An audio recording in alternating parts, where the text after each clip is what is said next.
आज इस आनंददायक समय के लिए परमेश्वर पिता को धन्यवाद देते हुए क्रिश्चियन चर्च भोपाल की ओर से आप सबों का स्वागत, अभिनंदन। हर बार की तरह परमेश्वर के वचन को पढ़ने में हमारी सहायता भाई आशीष जैकब करेंगे। आज हमारे चिंतन के लिए मेरे साथ खोल लें लूका की इंजील 10वां अध्याय 35 से 37वां पद। दूसरे दिन उसने 2 दिनार निकालकर सराय के मालिक को दिए और कहा, इसकी सेवा टहल करना, और जो कुछ तेरा और लगेगा वह मैं लौटने पर तुझे भर दूंगा। अब तेरी समझ में जो डाकुओं में घिर गया था, इन तीनों में से उसका पड़ोसी कौन ठहरा? उसने कहा, वही जिसने उस पर दया की। यीशु ने उससे कहा, जा तू भी ऐसा ही कर। आमीन। आइए गीतों के द्वारा अपने धन्यवादित हृदयों को परमेश्वर के सामने समर्पित करें।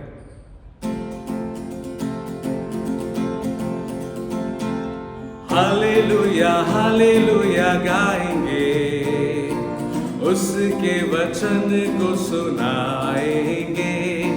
हालेलुया हालेलुया गाएंगे, उसके वचन को सुनाएंगे।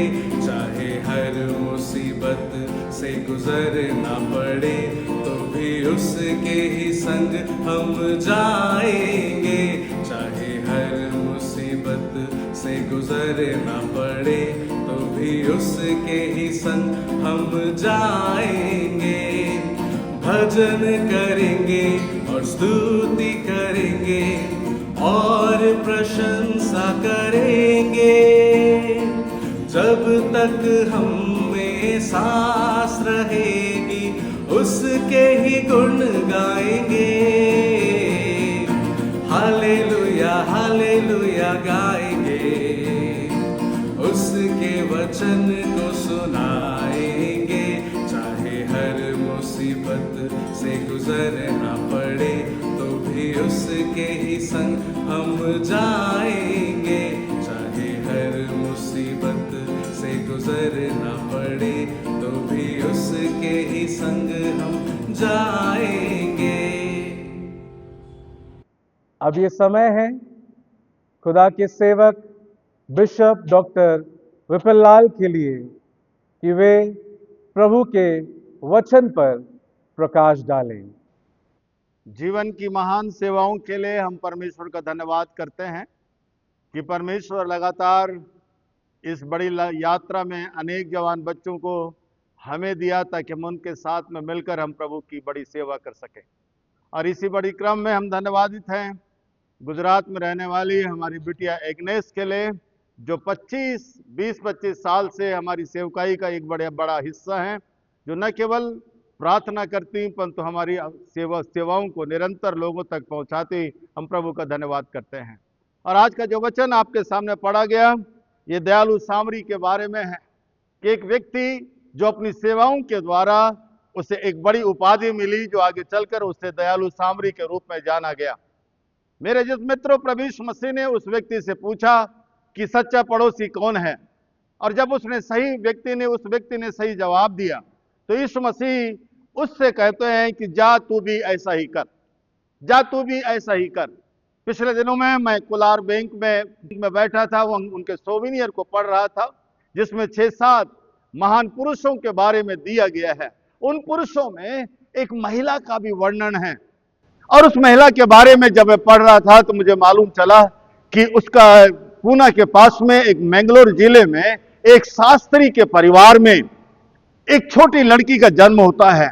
माँ बाप शास्त्र का ज्ञान रखने वाले हैं और वो आसपास के क्षेत्रों में अपने शास्त्र के द्वारा लोगों को शास्त्र का ज्ञान बांटते हैं। और इसके बारे में लिखा है कि अपनी छोटी सी बिटिया को 6 माह की उम्र में अपने सर में टोकरी में रखकर उसे एक गांव से दूसरे गांव ले जाते और अपनी इस बड़ी सेवा को करते। ये लड़की धीरे धीरे बढ़ने लगी, लेकिन आगे लिखा हुआ है कि उस मैंगलोर जिले में एक बार भयंकर अकाल पड़ा।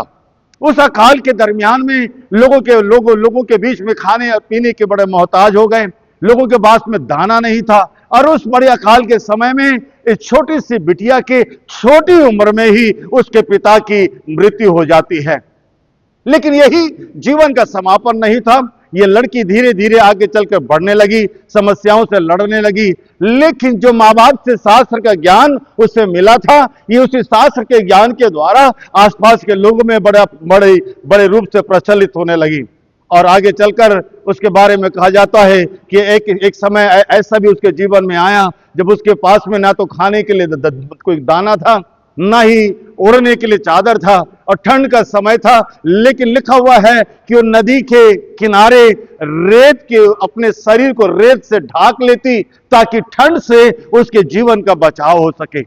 और आगे चलकर ये लड़की कलकत्ता जाती है और आसाम के एक लड़के से इसका विवाह होता है। और विवाह होने के बाद में जिस समय उसकी पहली लड़की का जन्म होता है, कुछ समय के बाद में ही उसके पति की मृत्यु हो जाती और अपनी बिटिया को लेकर वो पुनः पूना के पास उस मैंगलोर जिले में आ जाती अपने जीवन को बसर करने के लिए।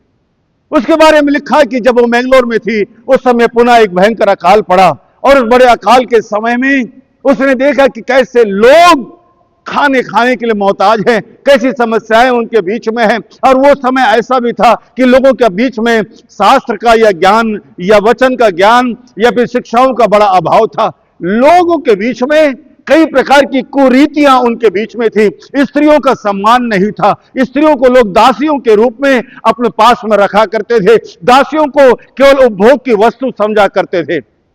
ऐसे समय में ये लड़की 1833 में जो अनुभव उसने विदेश में किया, वो लिखती है कि मैंने अपने जीवन के अंदर मसीहत को तो पा लिया,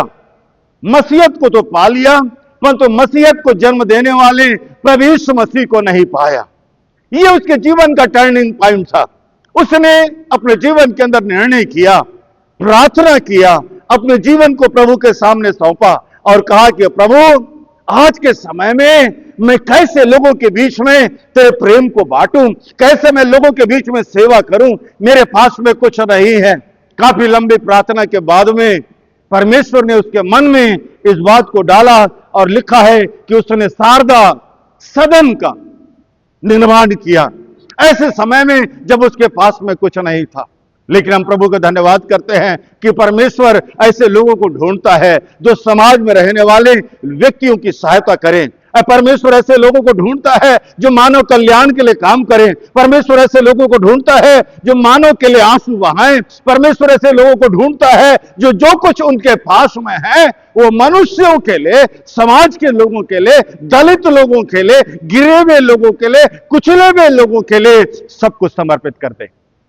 ये लड़की शास्त्र का ज्ञान रखने के कारण इससे पंडिता होने का उपाधि मिला और यही लड़की आगे चलकर पंडिता रमाबाई के रूप में जानी गई।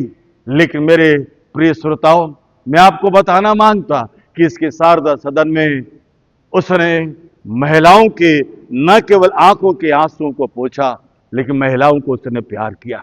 समाज में जो तिरस्कृत थे, समाज में जिनका स्थान नहीं था, समाज में जिनका सम्मान नहीं था, सम्मान में और उस बड़े समाज में जो कुचले हुए थे, उनको अपने साथ में लाकर, अपने समान, अपनी समीपता में लाकर उनको एक नया जीवन प्रदान किया। और इसी शारदा सदन में हजारों की संख्या में बच्चे, जवान और महिलाओं ने एक नया जीवन को पाया। ये तो इतिहास की घटना है, लेकिन प्रभु यीशु मसीह कहता है कि तूने जीवन पा लिया, केवल इतना काफी नहीं है, लेकिन इससे बढ़कर प्रभु यीशु मसीह कहता है यदि तूने अपने जीवन के अंदर प्रभु यीशु मसीह के प्रेम को पाया है, यदि तूने इस बात को जान लिया है कि प्रभु यीशु मसीह ने तेरी सेवा की है, तूने इस बात को महसूस किया है कि यीशु मसीह ने तेरे घाव को चंगाई दी है, और तूने इस बात को जान लिया कि प्रभु यीशु मसीह तुझे एक नया जीवन दिया है, तो तेरा भी फर्ज है कि यीशु कहता है जा तू भी ऐसा ही कर, जा तू भी ऐसा ही कर।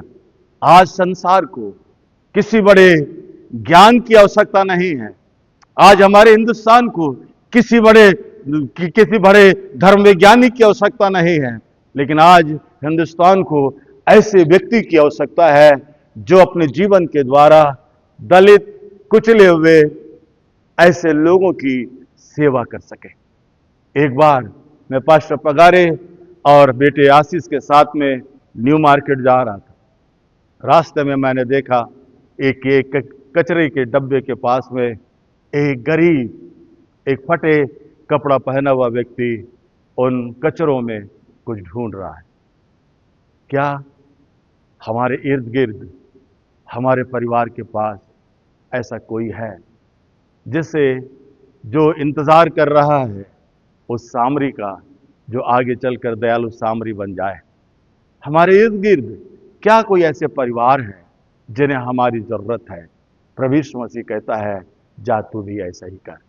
आज मसीह समाज की, मसीह जीवन की, मसीह शिक्षाओं की और मसीह धर्म की सबसे बड़ी विशेषता यही है कि जैसे मेरे प्रभु ने मेरे घावों को साफ किया, जैसे मेरे प्रभु ने मेरे पापों को क्षमा किया, जैसे मेरे प्रभु ने मेरी जरूरतों को पूरा किया, जैसे मेरे प्रभु ने उन समाज के गिरे हुए तिरस्कृत लोगों को उठाया, वैसे ही आज आप और मैं भी प्रभु की सेवा कर सकें। इस बड़ी सेवा के लिए प्रभु की अपेक्षा हमारे जीवन से यही है कि हम भी ऐसा ही करें। यीशु मसीह ने कहा, जा तू भी ऐसा ही कर। केवल विश्वास करना नहीं, केवल ज्ञान रखना नहीं, केवल पद पाना नहीं, लेकिन इसे अपने जीवन में क्रिया के रूप में, सेवा के रूप में समाज में बांटने की आवश्यकता है। आइए हम प्रार्थना करें। हमारे जीवित अनुग्रहकारी प्रभु, धन्यवाद देते हैं तेरे जीवन, तेरी सेवाओं के लिए।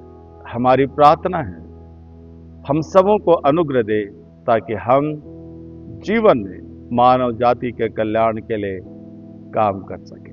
हमारी सहायता कर, प्रभु यीशु के नाम से मांगते हैं, आमीन। परमेश्वर हम सबों की सहायता करे ताकि हम समाज के हर एक मनुष्य तक प्रभु यीशु मसीह के प्रेम और सेवाओं को बांट सके। आमीन।